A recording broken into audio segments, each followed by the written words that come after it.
So these pictures are, I had sent my son down to Obie O'Brien's studio to deliver some gear, and he took some pictures. And always going to Obie's, it's crazy. He's a very, very interesting guy, and is a dear friend. So I'll just talk about each picture, and so you can see what's going on. The first picture is this hot rod. That was a gift to him from John Bon Jovi. It has a nailhead, a Buick nailhead engine in there. And then I have a picture of the interior of it, and you can see all the pinstriping. Me and Obie actually went cruising in that thing.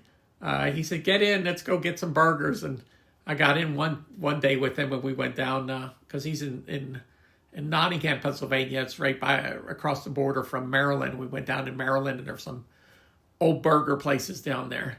So that was the first picture, and the second picture. And then there's a picture of him with his Hellcat that he had in the garage. If you talk to Obie, his history is incredible in the music industry and all the things that he's done. I'll put a link to his website. But if you talk to him about cars, he will talk to you for hours because he just loves cars. There's, after the Hellcat picture, there's a picture of his garage. And you can see there's a white, and you can't tell, but that's a 1959 Cadillac coupe.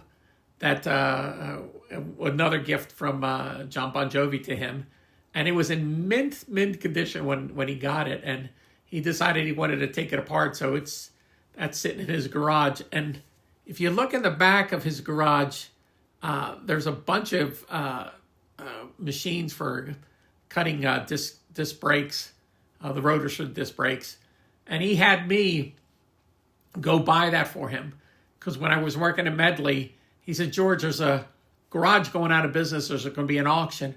Here's the things I want. I want you to go in there no matter what. Just get them for me." So I had to go in there and bid on them and get them, and then he had them transported to his facility.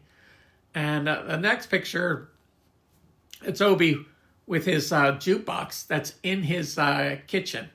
And it's funny because his kitchen is set up like a 50s diner. Another funny thing about Obie's house, if you go to his front door and you hit the doorbell, it plays Elvis music, I think it is. And then if you go to the back door by his kitchen, it plays the Beatles.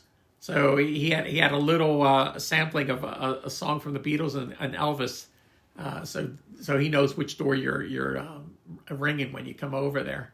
And then the other pictures are of his studio. That is in a big building in the back of his property. That's the SSL 4000 series that was at Bon Jovi's studio, and now it's down at his place. And he has put in an atomic power supply in there, and everything is in perfect working order.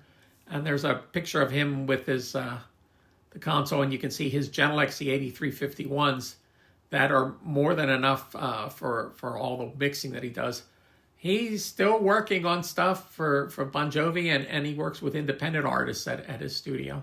So I just thought these be interesting pictures to see a kind of glimpse inside of Obie's life. And he's an interesting guy and a dear friend.